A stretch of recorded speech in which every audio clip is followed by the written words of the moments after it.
Now I would like to start my presentation, which is a briefing on 9th meeting of the Open-Ended Working Group. Please note that this briefing will mainly focus on logistics and the coordination of this meeting operation. Any questions that related to substantive matters can be referred to the Secretariat through emails, maybe after the presentations. And we will respond to those questions from the technical staff who are responsible of each program area. Now I start my presentation.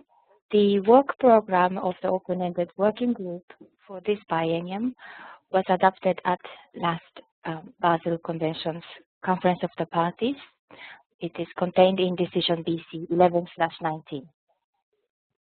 The OEWG9 Bureau were also elected at the 11th meeting of the Conference of the Parties, and the co-chairs of the meeting will be Mr. Prakash Kaulesa from Mauritius on technical issues and Ms. Magda Gosk from Poland for legal issues. The vice chairs are also listed here, Ms. Seguin from Canada, Mr. Capra from Argentina, and Mr. Haidari from Islamic Republic of Iran. The pre-session documents were all posted on the OEWG9 website. Please type the URL indicated here. You can find a section called Meeting Documents. The invitation letters and provisional agenda were sent on April 1st this year, and the all meeting documents were made available in the 6 UN languages on 2nd of July.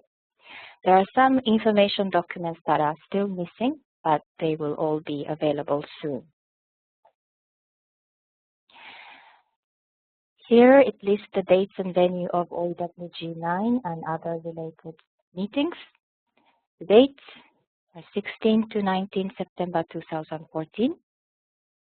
And in accordance with paragraph 2 of Decision BC 11/19, the duration of the meeting will be 4 days, with 2 days of interpretation into 6 UN languages. The 2 days are on the 16th and the 19th, the Tuesday and Friday of the meeting. And 2 days in the middle, 17th and 18th, will be in English only. The on-site registration will be available from Monday, 15 September, 10 o'clock, and the other days are either 8 o'clock or 9 o'clock in the morning until 6 p.m. The venue is in Geneva International Conference Center, CICG. The whole building will be available for our meeting. On 15th of September, there will be pre-meetings. In this list, the third bullet point, the pre-meetings of small intersessional working groups on POPs and E-waste technical guidelines. Well, it's listed here as small intersessional working groups meetings, but it's actually open to all the OEWG9 registered participants. The meeting will start at 9 o'clock in the morning until 3 p.m. with lunch break. So this technical pre-meeting will discuss POPs and E-waste technical guidelines. Then there will be OEWG Bureau meeting from 2 to 3 p.m. and then regional meetings from 3 to 6 p.m. on Monday, 15 September.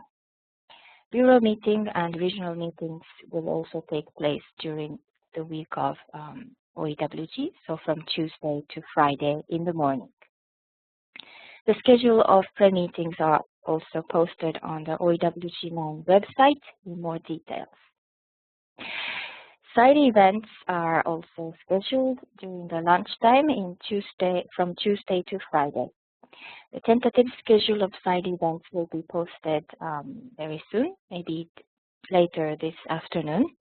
There are still slots available for side events, so if you wish to organize side events, please let the Secretariat know as soon as possible so we can allocate the slot for you. There will be a reception hosted by the Government of Switzerland on Tuesday after the afternoon plenary session. It will start around 6 p.m. or 6:15.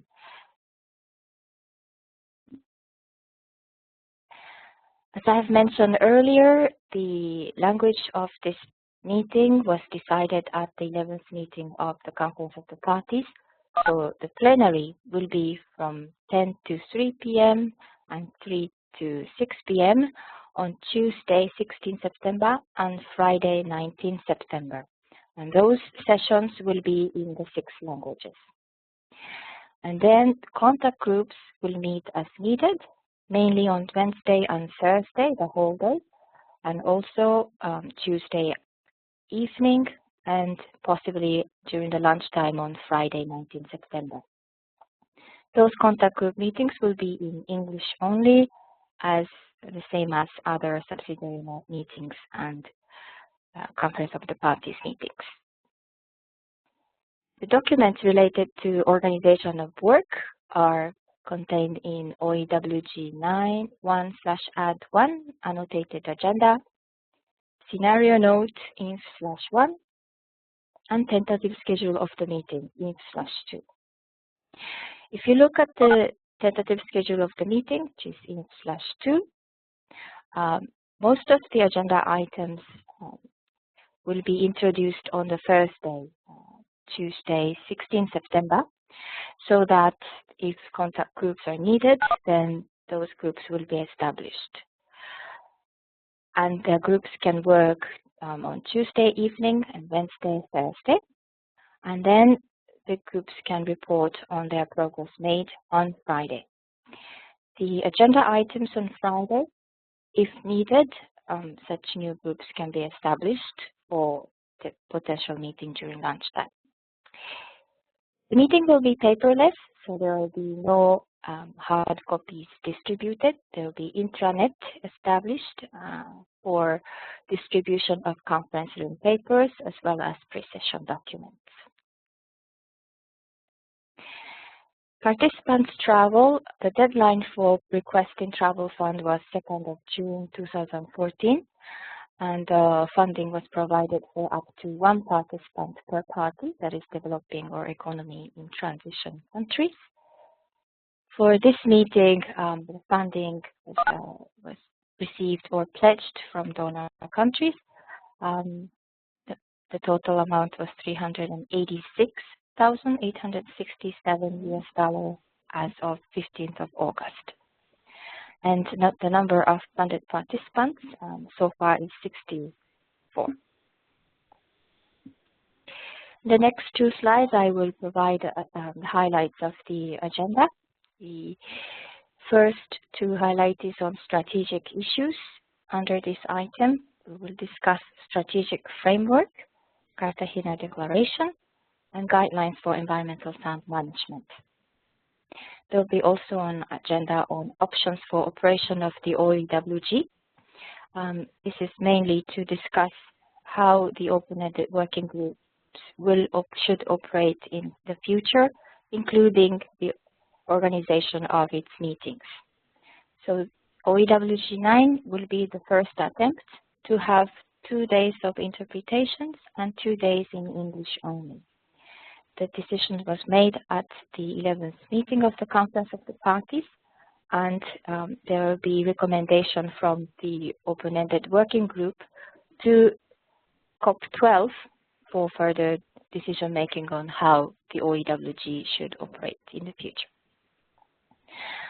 Under agenda item on scientific and technical matters, the technical guidelines for POPs, mercury waste, and e-waste will be considered, and national reporting, the format will be discussed.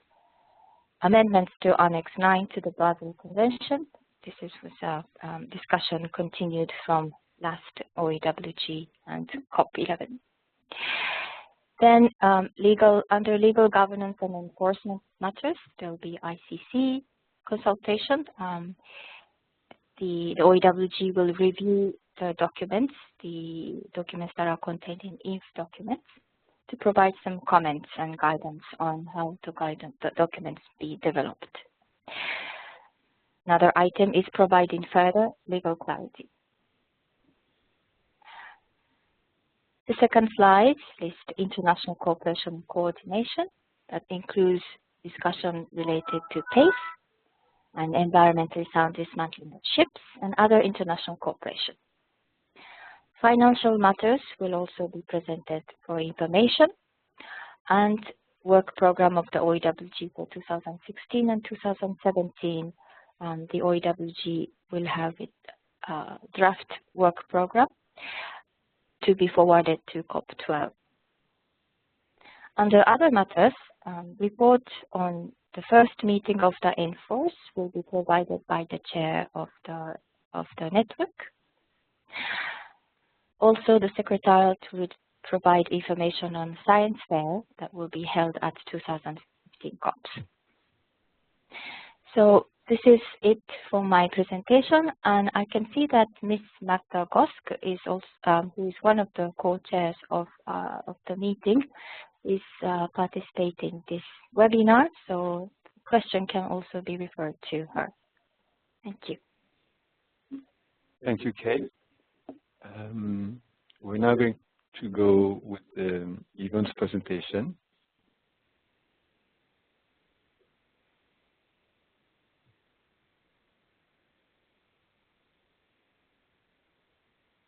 Yvonne, the floor is yours. Please go ahead. Thank you very much, and good morning, everyone. I will give you a short briefing, as mentioned by my colleagues before, on the 11th meeting of the Implementation and Compliance Committee, which is due to take place on the 22nd to the 24th of September, so immediately following the 9th meeting of the Open-Ended Working Group. As many of you may know, just a short introduction to the committee. It is a subsidiary body of the Conference of the Parties that was established in 2002.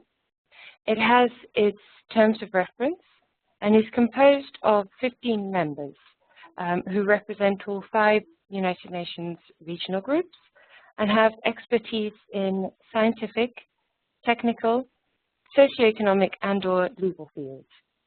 The committee meets at least one time between each meeting of the COPs, and usually in conjunction with meetings of the other convention bodies.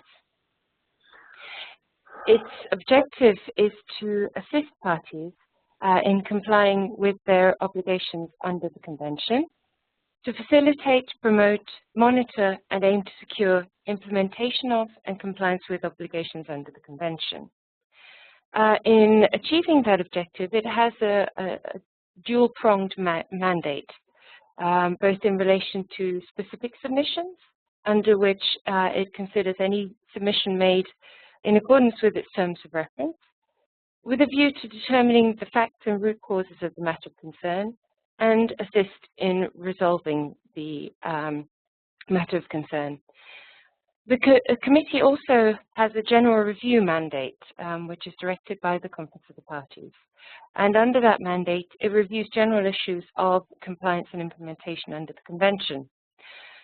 Its current work program for the biennium 2014-2015 was adopted by decision BC 11.8, and the activities under the program of work were funded by the European Union. The committee last met in December 2013 in Paris, face-to-face. It was its 10th meeting, and there was also a supplementary online session in May 2014. This meeting was funded by Japan and considered both specific submissions and general issues of compliance and implementation. Under the specific submissions on the agenda of that meeting, it considered 9 submissions, 8 submissions made from the Secretariat, and 1 party making a self-submission about difficulties in relation to national reporting issues. There was participation by representatives of 8 of the parties concerned by submission, and during the 10th meeting of the Compliance Committee, there was an approval of compliance action plans which were submitted by 5 parties, namely Bhutan, Cabo Verde, Guinea-Bissau, Oman, and Swaziland. The committee also recommended use of funds from the implementation fund towards activities under those compliance action plans. The report of the ICC 10 meeting is available at the URL you see on your screens there, and you will have the possibility of downloading this presentation at the end of the session today. So you will have access to that information. As mentioned at the start, the 11th meeting of the Compliance Committee, Implementation Compliance Committee, will take place between the 22nd and 24th of September. It is made possible by funding from Japan and Switzerland, and the documents for that meeting are also available online. At this point, I must highlight that there are certain documents that are restricted and so will not be made available to the public. The committee at its 11th meeting under the specific submissions mandate will consider issues related to the implementation fund, including a review of the operation of the fund in light of other developments, such as the first meeting of the United Nations Environment Assembly. It will also consider 13 submissions, 11 from the Secretariat, and 2 parties that have made submissions, self-submissions. These relate to both difficulties pertaining to national reporting and to a lack of designation of focal point and or competent authority. The 11th meeting will also consider the evaluation of the amendment to the terms of reference for the committee. There was an extended Secretariat trigger that was approved by the Conference of the Parties. The 11th meeting will also consider the legal framework program that is being developed and promoted within the context of the ICC. In relation to general issues of implementation and compliance, the committee will consider issues relating to national reporting, including individual compliance performance for 2012, guidance on the development of inventory, additional guidance and tools pertaining to inventories, dialogue with other compliance bodies, which will consider a proposal on improving the timeliness and completeness of national reporting. The ICC will also look at strategies to promote full legislative implementation of the Basel Convention, as well as guidance on the take-back provision and development of guidance on insurance, bond, and guarantees. Other guidance documents that will be considered relate to the control system, including the guide to the control system and the interactive tool. The manual for the implementation of the Basel Convention and checklist for the legislator have also been revised and will be considered at this meeting. And the ICC 11 meeting will also look at a draft of the next biennial program of work, which will then be put to the 12th meeting of the Conference of the Parties for its consideration. Finally, turning to how the committee will organize its work, the Bureau will meet prior to the opening of the meeting, and there is a tentative schedule that is also available online.